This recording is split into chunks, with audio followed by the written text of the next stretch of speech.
Jangking Bote sa Dumules! Paspas ang dagang saknaan, minunot usab ang pagitib sa mga balita. Way hunong ang mga personahe sa News and Public Affairs Department sa paghagpat sa mga balita ikan sa pagkaumol nini ngadto na sa labing uwahing kalambuan sa balita o paghatod ini kaninyo pinaagi sa Dumules News Roundup! Dumules News Roundup ang hiniusap paghatod sa balita karon ug makalambuan nini dinhi sa Dumules News Roundup!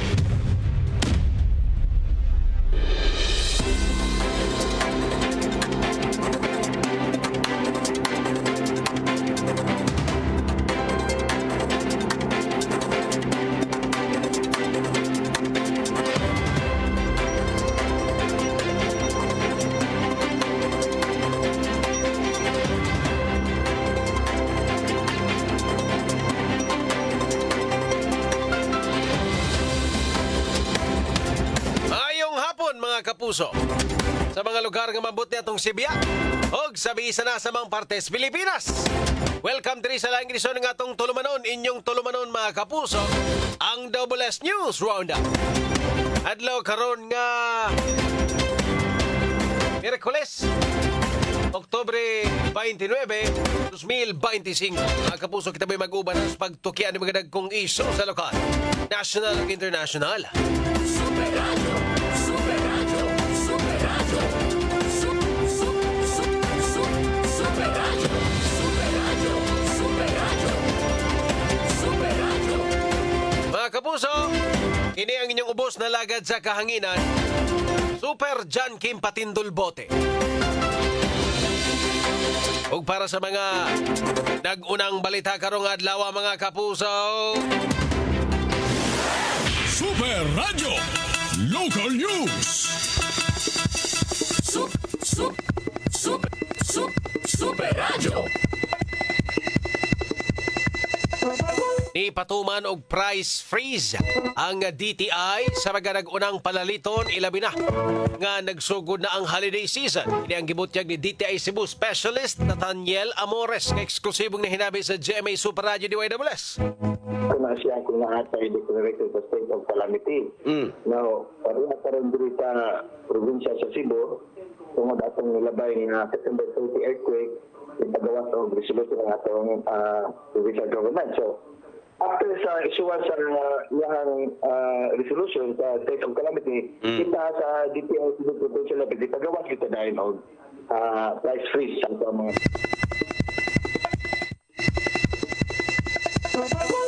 Una niini si Presidente Ferdinand Marcos Jr. mihatag og direktiba sa DTI nga ipatuman ang price freeze sa nag-unang palaliton hangtod sa hinapos nga bahin karong tuiga.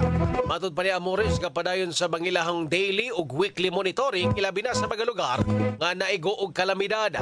Ang price freeze ipatuman sa mga nag-unang palaliton sama sa canned sardines, canned meats, tanang mga matang sa gatas, instant coffee, bottled water, instant noodles, pan, asin, mga sauces, kandila o guban pa mga manufactured basic commodities. Kung ano man gani wa mo sunod sa mong advisory sa ahensya, mamahimo kining isumbong pinagi sa ilahang website. gipagawa sa price freeze, nagka-public mo siya, and then nagka-correct sila sa ato ang SBP, Yes.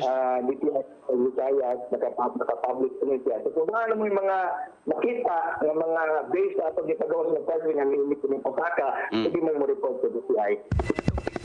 Ginadugma kapuso si Amores. Imanduan usab sa presidente ang ahensya nga makigalayon sa mga manufacturers sa pagpadayon sa kasamtangang presyo sa mga batakang panaliton o pagpugong sa wala kinahanglana nga usbaw sa presyo karong holiday season. Super Jangking Bote sa Dumules! Super Radio. Bikas bahin mga kapuso ni surrender kang Cebu City Councilor Dave Tumulak ang ig-agaw ni ining si June Manto Jr.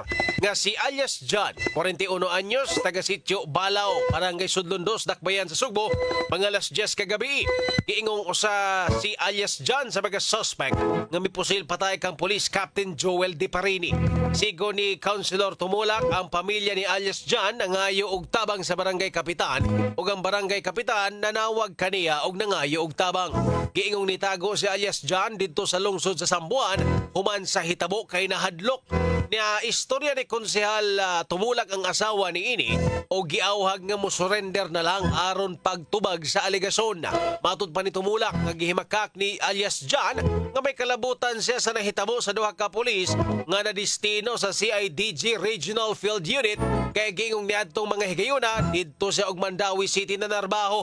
Dugang paniinig nga didto sa lungsod sa Argao gikuha sa tao ni konsehal tumulak si alias John o gitugyan dayon kini nila sa mga otoridad. Super Tanking Bote sa Double S! Double S News Roundup! Super Radio. Super Radio. Okay mga kapuso, arita sa uban na ito mga hisgotanan diri sa ato ang tulumanon sa Double S News Roundup. Super Radio. Okay, nahuntaning si Leonardo John Manto Jr. Kinsa baoy prime suspect sa pagpusil patay kang Police Captain Joel Di Parini mga kapuso nagplanos pag-surrender og mang adlaw ngadto sa PNP Camp Crame sa Kauluhan. Kini human na balakas si Manto sa iyang seguridad. Super Radio. Ngayon juga mabalaka sir kay Police Captain guna imong napatay. Super Radio. So nya gining murag nahug naman na nga. Kuan ko nakapatay na kag pulis, no? Cop killer na ka. So ang mga pulis nga nangita nimo di na pud na magpanagana. Di na kumpiyansa nimo ba? Kapatay na kag pulis niya, captain pa gyud. Di ba? Kinasa na sila mo kumpiyansa nimo. Unang na kay luwas nga pamaagi para makasurrender. Surrender gyud. Kay wa gid ta kahibaw. Gamay nimong lihok dia. Wa gid ta kahibaw sa mahitabo. Super Radio. Kay kining mga pulis nga nagukod nimo side sa long firearm mo idala. Kuan po ni, kasi tawag na nag-amping pod sa ilahang kinabuhi. Iwa sila kahibaw.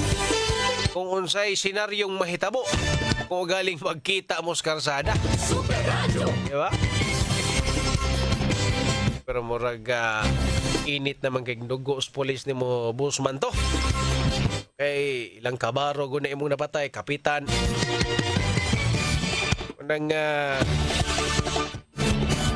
Camp Crame ka mo surrender, campus mga polis.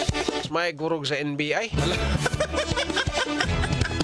Ay, di ba, mas may gurog sa NBI na lang ba, busman to? Okay, huwag ganda kayo ba? Anyway, aboto na to og mga adlaw mga kapuso. Pagka-surrender ba yun? Or maabtan sa mga nangita kaniya? Super Radio. Ikasbahin pito ka individual nagpositibo sa drug test nga gipasiugdahan sa PDS-7 sa North Bus Terminal ug South Bus Terminal. Lakip sa nagpositibo ang duha ka taxi driver, usa ka minibus driver, usa ka konduktor, usa ka bus driver ug duha ka mga security guards. Subay niini gikumpiskar na sa LTO-7 ang lisensya sa upat ka mga driver. Super Radio. Gore mo ni kusugi mo padagan ha. Murag di na mo kitaglaing sa kenan basta makakupot mong manobela. May sa ningingan ni pagkalitan, labi na karong nga kalag-kalag mga igala, daghang manguli sa probinsya. Bisita sila mga mahal sa kinabuhi mga kapuso. Unya, puno ang bus o ang mga sakyanan. Delikado pod kung harabas ka ayo makadag-drive, siga mata driver. Masiga pa sa suga sa sakyanan. Ang uban sa dani, mga kapuso, pabor man sad. No? Ang mga na-interview ni Kapuso ang Alan Domingo, palitang bisdak mga igala, pabor sad gyud sila. Kaya para makita, gyud kung kinsa nagamit. Okay, maamong manggod sad sila, kay trabaho guna nila. No? Ay maaksidente usa, simbak ko, maamong manggod tanan. Unang ang ubang driver gusto pod mahibawan nga limpyo ilang mga kauban. Diba? May napapagandam sa upat ka mga naembarguhan o kinini ang lisensya.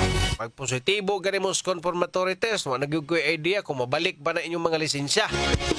Murag managkot na lang gid mo siguro daan ni November 1 o November 2. Ayun na naus ba sunod ha kung mga ingani gani nga season.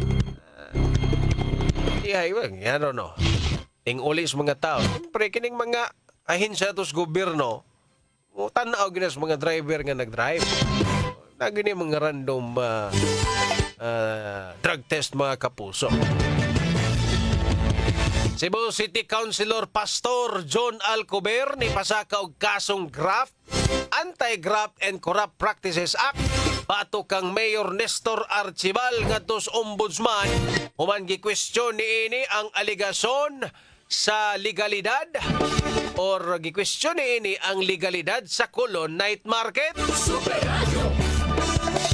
Unsa gud taon nimo pag 100 days ni Mayor Archibal na nay kaso? Pati pa sayuha, engineer. No mo pag 100 days. Ilan ba? 111 days pa? O sa? Pag gini nag 100 days ni mga tao diha. Sayuha sa daning kasuha Cons Alcober. Ang punto manggod sa daning mga kapuso. Pastoryaan raman sa unta ni. Patos ngano kang kasayo ba nimo ni file og kaso? Pati sayuha ang mayor igor gyud nag no? Anyway, ang storya manggod ni mga kapuso kini daw Coulon Night Market pribado ang nagdaan eh. No, nagbayad ang private sector og kwarta sa syudad. I think it's 200,000 pesos para sila mo operate sa Coulon Night Market. So 600 daw ni kabuok mga tindira na maligya sa Coulon. Unya naa sila'y monthly or kinini ang bubayad sila og tag 6,000. No? 6,000 ba to? Basta, if imong kwintahon, mas dako gid untag makwarta ang syudad kung sila mo'y naghandol sa mga nanindas night market. Kumpara, kung kumparaan ang naay third party niya mobayad og 200,000, mo'y gustong ikuan ba? Nasayangan? No, dili lang ni Cons Alcober. Nakaistorya pa taglay mga konsel. Sayangan tuod sila eh. Kaya dako pud bayanig abang ang mga naninda diha. Therefore, kung masip, 6,000 manata eh. Ang gihatag, 6,000 per month. So, kung duha ka buwan, moabot og 7.2 million ang ginansya sa syudad. Karon 400,000 na lang kay lahi may nagdala. No, unya, private sector man ang nagdala. No, kining usipangan ani nga private sector mga kapuso na ato dire. Kini Participative Association of Sugbo Vendors Incorporated mao daw ni nangayo og permit nihatag og 200 per month, 200,000 unya gahandol sila sa 600 ka mga vendors. Ang 600 ka buok vendors magbayad og 6,000 per month. Ang kita unta sa syudad is 7.2 million. Pero since private sector naman, 400 na lang. Pero dako agbiya na. No? 400,000 na lang ang ilahang ginansya. Unya, ang nakaparat pag daw ani, matod pang Cons Alcober, private sector na may nagdala sa Coulon Night Market.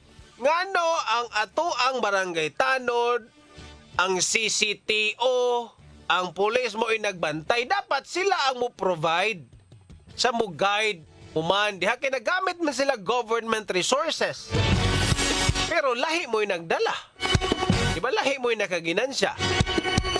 Na may puntos Alcober. Unya, ang kini daw pag-approve sa PASV, kining private sector mga igala, nakalapas daw ni sa Cebu City Ordinance 2386 Garbo Asenso Sumbanan Alyansa sa Gugma kun Gasa.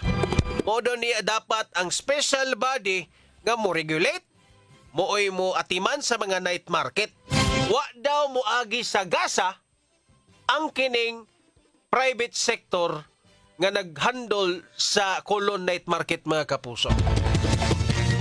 Una nga gipailan og kaso, say punto sa Alcober. Lima lang sa yuha po dani. Ito tanan ako nga may istoryaan raman unta ni. Amot nga nung naabot sa punto nga nagkasukaso. No presko pa kayo mo pa paglingkod yan. Kiumbuds man na dayon.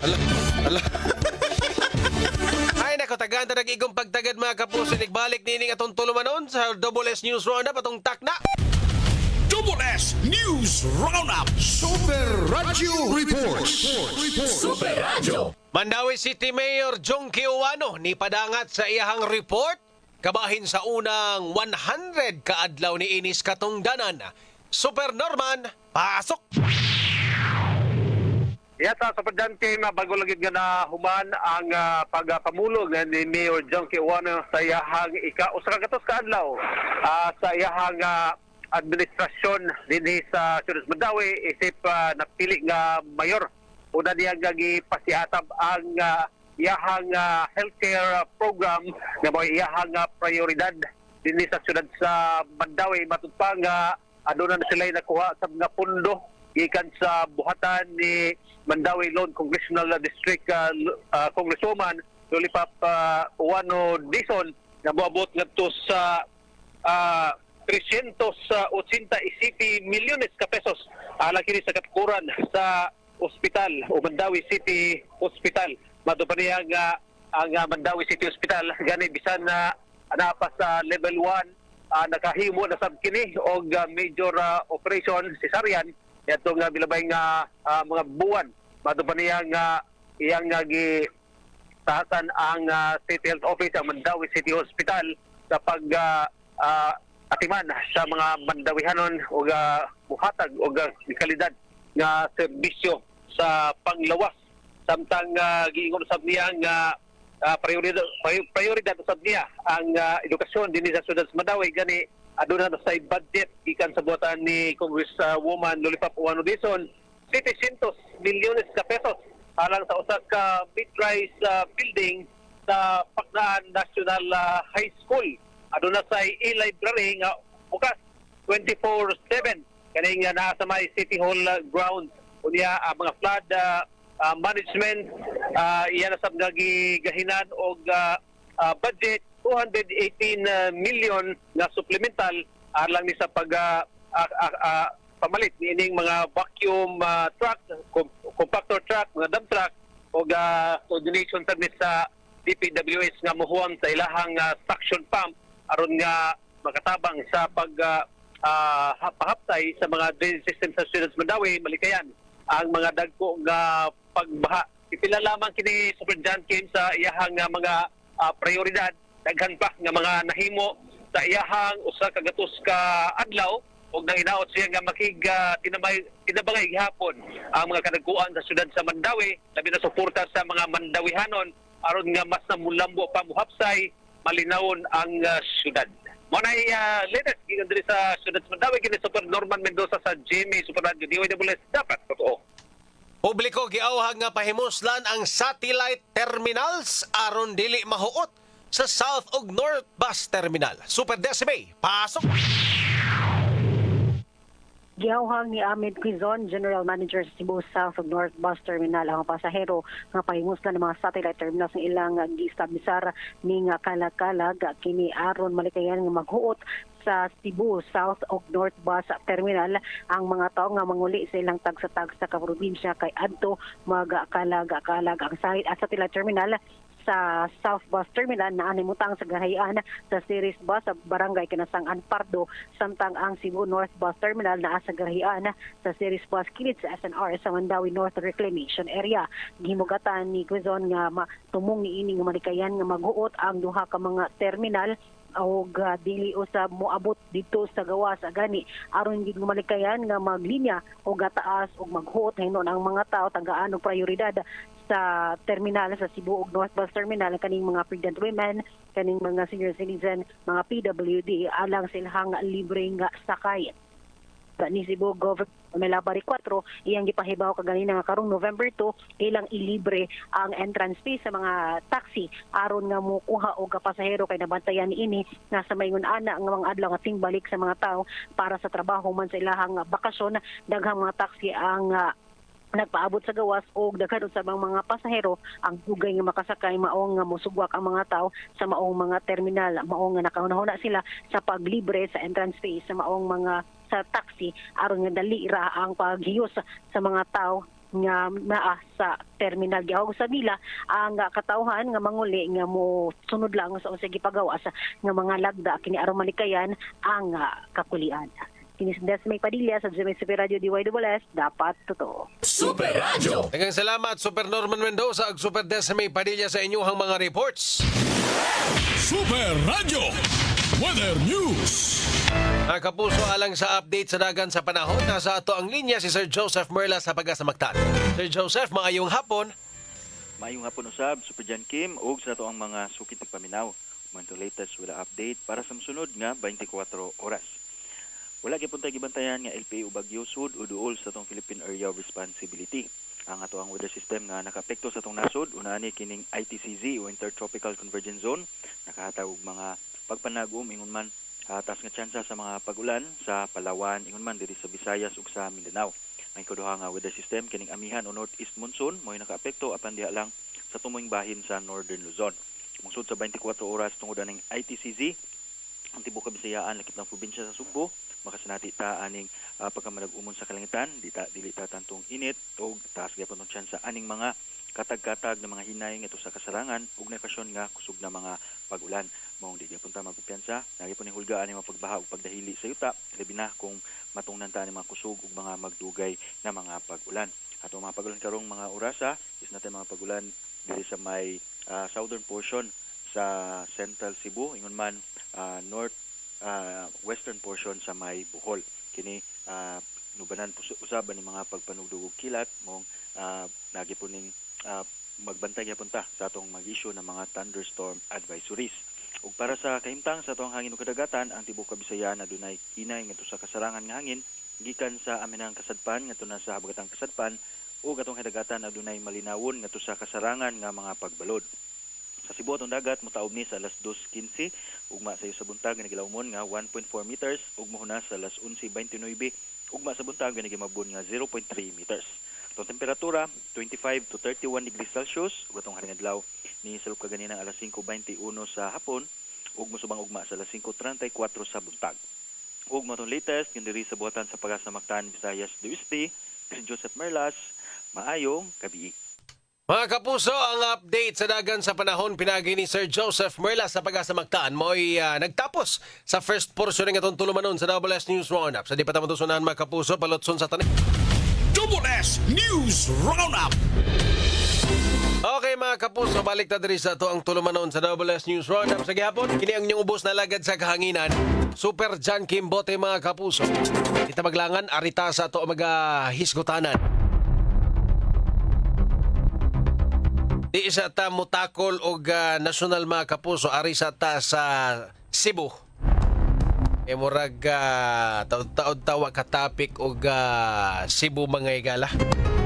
Unahon ta ding gipagawas nga statement sa Philippine Army or Philippine Navy mga kapuso. Pagawas og statement ang Philippine Navy unya ilahang gipahimagnuan ang tanan nga ang mga detalye sa mga military operations o mga pasilidad kinahanglan confidential kini.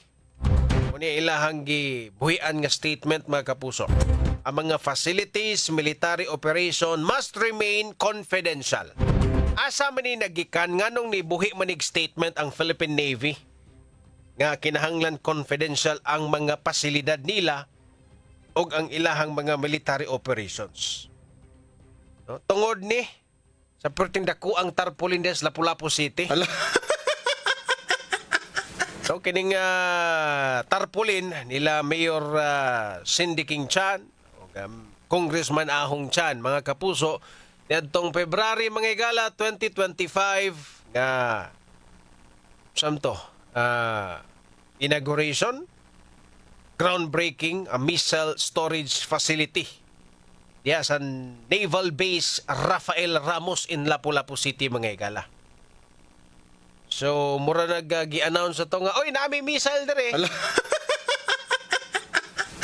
Ano ba engineer? Mura gi-announce bas mga kontra ba nga, uy nabi mi missile dire. So sa dihang gisita ang reply in town sa Mayora may labot sa security concern nga, we are a target. That is reality. Magugol sab nimo nga naatay NAV4CEN. Naatay airbase dere. So given na. Pero di man na mao ang punto, Mayor. No, ang punto kay kung galing magkinaunsa, kita mo'y matarget, kinaaman rin ang missile. So, di na sila mangitaglain kay imo namang gi-announce. Porbida, ay, no, naagi ni siya security concern, ang kini nga issue. So, dili dapat ni i-announce nga nagtukod dag missile facility diha sa Lapu-Lapu City. No, di ta na i-announce, di ta na ibutang og tarpaulin for the sake nga makita sa tao nga naglihok mo. Porbida, sundara ko na ninyong Pasig, God, no, ang Pasig City. Huwag yun yung mga dagkong naong ni Vico Soto diha. Bakit? No? So na legitimate ang concern ha. Mayor, legitimate ang concern. Hindi basta-basta nga concern lang. National security na. At stake ang Lapu-Lapu City ana. Ano nga nung maingon kag magugol ra? Eh kung wa na nimo gibutangan, wa ka mag-announce, eh di na magugol. Karon magugol na, ma-search na kay imo manggibutang, no? So, I hope no nga di na ni mausban pa. Ano ba, engineer? No, kukuhain ninyong pagkatrapo, oy. No, grabe ka pagkatrapo yun. No? Karang mga ibutang ang naong, dagko king mga naong picture ninyo diha, pakita sa tao nga naglihok mo, di naman na minlas nga kinahanglan na, di ka mo ginaglingkod. So, maghunaw na sa tao, kang ahong na eh. Basic na na, dili na ninyo ipabutang na inyo mga naong diha. Grabe gyud katrapo, kuhae gamay. No, kuhae gamay. No, kay medyo ano'y ang uban, ang Davao City, nagpadala og tabang na engineer from the people of Davao City ang gibutang. Wa gyud naong ni Duterte rito. Mausad sa Pasig. From Pasig City. Maura, wa gyud naong Vico Soto. Ang Cebu City murag nagsugod na po sila gingana, di na sad ganahan ang si Mayor Archibal nga ibutang ng iyang naw. No, nagpadala siya tabang sa Bugom, mausad. Wa niya butang iyang naw from the people of Cebu. From the people of City of Cebu. No? So, wag ito pa sa ilo atong tumbanan sa atong mga gitoko nila nga unsa to batom to nga butang ahong care. Hasta ba to gibutang ag branding. Paita, so karon ni badlong na ang Philippine Navy mga higala, pero ang response sa mayora murag dili no okay ra, pero to tell you, it's a national concern. Security concern eh. Labi na, sudad ang Lapu-Lapu. No, ang kanang mga ingana nga missile facility, missile storage facility, dili na ang i-announce kay wa kita kay ba ana mga daotang elemento. Mo na dagtod pag istorya, wag kita kay bawas utok ana nila. No, wag kita kay bawas utok ana nila. Muna nga as much as possible kinahanglan sekreto, no? Di ba? At least dili mahibaw-an kung asa nagipantaguan. Kay it's a national concern, national security na. No? Muna punto sa Philippine Army, dili kay magugol ra. Padlong mo na inyuhang kuan diha.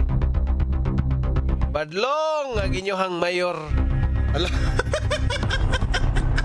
Announce mo ni noon nga naay kuan. Anyway mga kapuso, sa di pa taman tusunahan. Lotson sa tanay, ang ato ang mga commercial. Double S News Roundup. Hoy, si Busing Nichelle Yaon Dacalos, naminaw karabagaw sa des Gifted Hands Tabunok. Amuhon pa ba ni Bus Nichelle? Gifted Hands mo hon eh. Ang pagpaminaw diha, Bus Nichelle Yaon Dacalos. Unya si Bus Frank Oga, hambugiro ko ng mayura. Uy, pas na Lapu-Lapu, gipana na nito. Ayaw, boss. Atos tumimbang may pagpaminaw, Benson Reyes. Murag yun og bata nga manghambog sa isig ka bata nga na ako'y duhaan. Pag binata man, salan man kayo ra. No, oday. Kana mga butang nga di ginaangay isibya gyud. Okay. Ikaw na mong nag-confirm ba? Kaya nag-confirm nga naa diha. Anya kana mong missile mga kapuso. Talag sa una, unya importante na nga klases butang sa ato ang armadong kusog. So kung imo nang ipahibaw sa tibuok kalibutan nga naa na dihang dapita, di Dili na sila magduha-duha, di na sila mutanaw sa laing lugar sa Pilipinas. Uy, naan bis lapu-lapu. Diba? Imbis nga magduha-duha to sila asa ka gibutang sa Pilipinas ilang misa lang. Naan is lapu-lapu gi-announce mayor. Bida. Bus Belcar de Basolo may pagpaminaw, Romulo Honorides, Agosto Barfito, Bus Eugenio Tagsip, Lin Abar kahit gibawal na, gibalandra gihapon ila mga dagway. Praan katrapo lagi Muslin, Mamlin, Ellen Cañete, Merlina Balansag, Robert Langido, sa Sodlon 1 Batang-Batang, si Juvenius Cruz Naguyod Bernantes Bohol, niya si Ma'am Annalyn Saldivar, si Leonie Joysan, ang pagpaminaw, katong mga kapuso dito sa Leyte, Monter Jojo Liguis sa Macron, Southern Leyte, may pagpaminaw. Mga kapuso, wala kita igong oras diri sa ito ang tulumanon sa WS News Roundup sa Gyapon. Kini ang inyong ubos na lagad sa kahanginan, Super John Kim Patindol Bote at ang 24 oras mo sunod na. Ayong gabi mga kapuso, dagang salamat mga kapuso, dapat totoo. Double S News Roundup.